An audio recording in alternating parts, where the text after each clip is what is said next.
Hi friend, সুফারে তোমাদের সবাইকে স্বাগতম। আজকে অনেক দিন পর একটা শর্ট ভ্লগ বানাচ্ছি, তো ভিডিওটা দেখতে থাকো।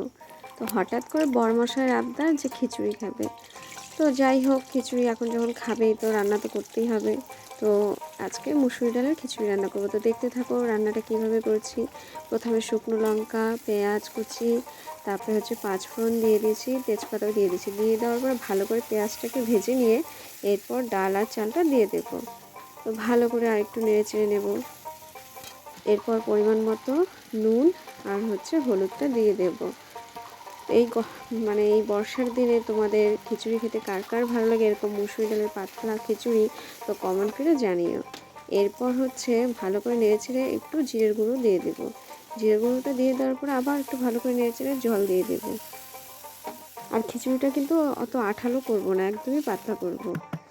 এরপর লঙ্কাটা একটু থেতো করে দিচ্ছি, কারণ একটু ঝাল ঝাল করবো বলে এর জন্য থেতো করে দেওয়া হয়েছে। এত জোরে বৃষ্টি পড়ছে, মনে হচ্ছে বন্যা হয়েই যাবে এর মধ্যেই, যা জোরে জোরে বৃষ্টি পড়ছে। তো খিচুড়িটা কমপ্লিটের দিকেই মোটামুটি। এভাবে পাতলা খিচুড়ি কার কার খেতে ভালো লাগে কমেন্ট করে জানিও। আর তোমরাও এই বৃষ্টির মধ্যে একটু বাড়িতেও খিচুড়ি রান্না করে খেও।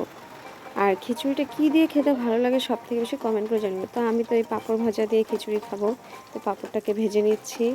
এরপর আমাদের খাওয়ার পালা শুরু। এই যে সব দুজনের জন্য বেড়ে নিচ্ছি। এই যে খাওয়া শুরু হয়ে গেছে। ঠিক আছে, আমরা খেয়ে নিই, বাই।